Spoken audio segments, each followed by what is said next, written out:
वो खुद ये चाह रहे हैं, वो खुद एक रेजोल्यूशन के ज़रिए से पाकिस्तान गवर्नमेंट से डिमांड करें कि हमें अपना हिस्सा बनाओ। तो अगर भारत शोर मचाता है जैसा शेख रशीद ने कहा है तो ठीक है, हम ये कहते हैं कि ठीक है जनाब, बलूचिस्तान की असम्बली ने ये बिल दिया है, आप भी जाएं, जाके वहाँ पर इलेक्शन करवाएं, आज़ाद कश्मीर में न्यूट्रल इलेक्शन करवा दें। यहाँ भी अगर आपको कोई शक है तो यहाँ भी आप न्यूट्रल इलेक्शन करवा दें। और अगर वहाँ की असम्बली कहती है कि जनाब इसको उसका भारत का सूबा बनाया जाए तो हमें कोई इस पर एतराज़ नहीं है। शेख रशीद साहब ने अलबत्ता ये कहा है, वज़ीर दाखिला हैं, कि इससे चीन तो खुश होगा, हमारी हिमायत करेगा गिलगित बल्तिस्तान अगर सूबा बनता है बाकायदा, लेकिन भारत इस पर प्रोपेगेंडा करेगा। अब उसका बैकग्राउंड थोड़ा सा मैं आम लफ्ज़ों में अर्ज कर दूं कि पाकिस्तान की तरफ से यानी कौम मुत्तहिदा की जो करारदादें हैं उसके मुताबिक मकबूजा कश्मीर का मसला हल करने की जब बात की जाती है तो प्लेबिसाइट यानी इस्तिस्वाब राय की बात की जाती है कि मकबूजा कश्मीर, आज़ाद कश्मीर और गिलगित बल्तिस्तान की तमाम इलाकों में एक इस्तिस्वाब राय कौम मुत्तहिदा के चार्टर के अंडर करवाया जाए, यानी यहाँ एक तरह से रेफरेंडम होगा कि वो किधर जाना चाहते हैं। तो ये पूरा इलाका उसमें शामिल है। तो यहाँ पर मुसलमानों की मेजॉरिटी भी है और यही ख्याल है कि ज़्यादातर लोग जो हैं वो फैसला करेंगे पाकिस्तान या आज़ाद होने का भी। पाकिस्तान तो ये भी कहता है, तो यही यूएन चार्टर में, और ये भारत भी ये मसला लेकर गया था। अब ये सारा इसका बैकग्राउंड है। लेकिन असद खरल साहब, जो शेख रशीद साहब बात कर रहे हैं कि भारत को फिर प्रोपेगेंडे का मौका मिल जाएगा कि देखें जी उन्होंने तो फिर वही जो हमारे ऊपर आप कहते थे 370 का कि जी 370 आर्टिकल लगा दिया, तो पाकिस्तान ने भी तो अब तो बाकायदा सूबा बना दिया है। बहुत ज़्यादा फ़र्क है। भारत ने मकबूजा कश्मीर के साथ जो किया है वो को मकबूजा कश्मीर की असम्बली में इस तरह का बिल पास नहीं किया। बहुत अच्छा पॉइंट, सही। ये वहाँ पे आज़ाद लोग हैं, आज़ाद अभी इलेक्शन हुए आज़ाद फ़िज़ाओं में, वहाँ पे लोगों ने राइट दिया, अपने अवामी मुंतखब जो नुमाइंदे हैं उन्होंने ये करारदाद लाए हैं अबूरी सूबा के वास्ते, और उन्होंने जो मुतालबा किया है कि कौमी असम्बली, सैनट और दीगर वफाकी इदारों में मुनासिब एक तो उन्होंने कहा कि नुमाइंदगी दी जाए और अबूरी सूबा का दर्जा देने के लिए आईन पाकिस्तान में तरामीम का बिल जो है वो मंजूर किया जाए। ठीक, अब करारदाद के मुताबिक जो आईनी तरामीम में ख्याल रखा जाए और मसला कश्मीर पर पाकिस्तान का मौक़िफ़ बरकरार है, गिलगित बल्तिस्तान के अवाम कश्मीरियों की आज़ादी के लिए इखलाकी सियासी हमायत जारी रखेंगे। तो इमरान खान के होते हुए वो किसी तरह का कोई भी लेजिस्लेशन हो, वो हुकूमत ही जाली है तो उसको वो मानेंगे नहीं। तो ये तो, और दूसरा जो फजल रहमान साहब कहते हैं जी मुकदमा कमज़ोर होगा मकबूजा कश्मीर का, हमारे बड़ा मजबूत किया ना मुकदमा अपनी चेयरमैनशिप में, शर्म आनी चाहिए उनको इस तरह की बात करना। ये एक प्लेबिसाइट ही है, ये इस्तिस्वाब राय यही है कि वहाँ के लोग क्या चाहते हैं।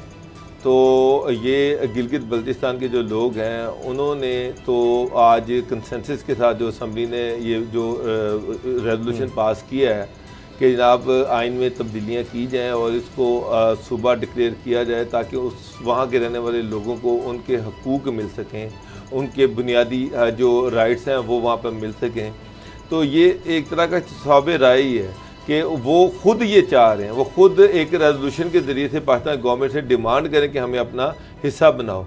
तो अगर भारत शोर मचाता है जैसा शेख रशीद ने कहा है तो ठीक है, हम ये कहते हैं कि ठीक है जनाब, बलूचिस्तान की असम्बली ने ये बिल दिया है, आप भी जाएं, जाके वहाँ पर इलेक्शन करवाएं, आज़ाद कश्मीर में न्यूट्रल इलेक्शन करवा दें। यहाँ भी अगर आपको कोई शक है तो यहाँ भी आप न्यूट्रल इलेक्शन करवा दें।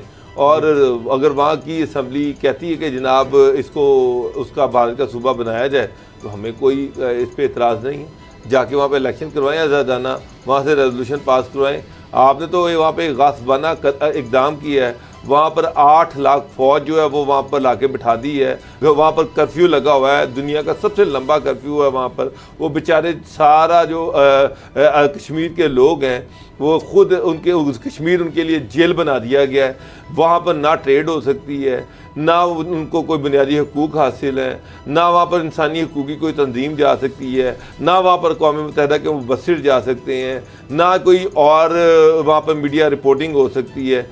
इस तरह के वहाँ पर हालात बनाए हुए कि एक आम आदमी की ज़िंदगी को वहाँ पे आपने कश्मीरी की ज़िंदगी को जीरन करके रख दिया है। मुसलमानों को वहाँ से निकाला जा रहा है और हिंदू इंतहा पसंदों को आबाद किया जा रहा है। वहाँ पर पकड़ धकड़ हो रही है, बाकायदा डोमिसाइल का भी मसला आ गया है कि अब वहाँ पर धड़ाधड़ डोमिसाइल दिए जा रहे हैं, वहाँ पर आप अक्सरियत को अक़लियत में तब्दील करने की कोशिश की जा रही है, मुसलमान कम हो जाए। मुझे एक बात बताएं, इनमें से कोई एक चीज़ गिलगित बल्तिस्तान में हो रही है? नहीं, कोई कह रहे हैं। मुझे एक बात बताएं, वहाँ पर पीपल्स पार्टी के भी हैं, वहाँ पर नून लीग के भी हैं, दीगर जमातों के भी हैं, मस्जिद वादत मुस्लिमीन, यानी पूरे पाकिस्तान में दीगर जो जमातें हैं वहां पर भी आपको नजर आती हैं, वो सब ने मिलकर यूनानिमस मैं अब आपसे यही कह रहा हूँ कि यूनानिमसली उसमें नून लीग के भी हैं, पार्टी के भी हैं, पीटीआई के भी हैं, आजाद भी हैं, बाकी दूसरी पॉलिटिकल पार्टीज के भी हैं। उन्होंने मुतफिका तौर पर यह करारदाद पास की कि जनाब इसको एक सूबा डिक्लेयर किया जाए। बिल्कुल सही। तो भारत अगर प्रोपेगेंडा करता है, भारत ना करे, मेरे ख्याल उसके चमचे कच्चे जो है ना, हमें हमारा जवाब ये होना चाहिए कि जनाब पीडीएम को मंजूर होगा, उन्हीं की जमात वहां पर कह रही है। नून लीग और बे पार्टी उन्होंने भी तो मुल्फिका तौर पे ये करारदाद पास की है ना, वो भी इसके सिग्नेटरी है ना, तो उसका मतलब ये है कि उनको कोई इतराज नहीं होना चाहिए। बल्तिस्तान की पार्टी है ना, उनकी कहाँ उन्होंने टिकट दिया था, उनके कैंडिडेट थे वहां पर, 2 कैंडिडेट जो है वो नून लीग के जीते हैं। अच्छा 3 कैंडिडेट नून लीग के जीते हैं, 3 कैंडिडेट पार्टी के जीते हैं, उनकी नुमाइंदगी है, वो अपनी पार्टी के डिसिप्लिन को फॉलो करते हैं। तो अगर वो ये कह रहे हैं तो फिर मेरा ख्याल है कि पार्टी से गाइडेंस। तो दोस्तों कर करा के पाकिस्तान ने भी जो पीओके है और गिलगिट का इलाका है उस पर कब्जा करने की कोशिश की है। एक उसको अंदर इलेक्शन करवा के उसको अपना एक जो 5वां सूबा बनाने की कोशिश की है। पाकिस्तान को लगता है कि इंडिया ने जो कश्मीर के अंदर किया है और जम्मू के अंदर किया है, वैसा ही पाकिस्तान अपने जो पीओके है और गिलगिट है वहाँ पर कर सकता है। हालांकि इसमें बहुत ज़्यादा अंतर है, क्योंकि पाकिस्तान को ये तो दिखाई देता है कि पाकिस्तान ने जो पीओके और गिलगिट के अंदर जो इलेक्शन करवाए हैं और इंडिया ने अपने जो कश्मीर और जम्मू के अंदर इलेक्शन नहीं करवाए, सीधे ही धारा 370 को ख़त्म कर दिया।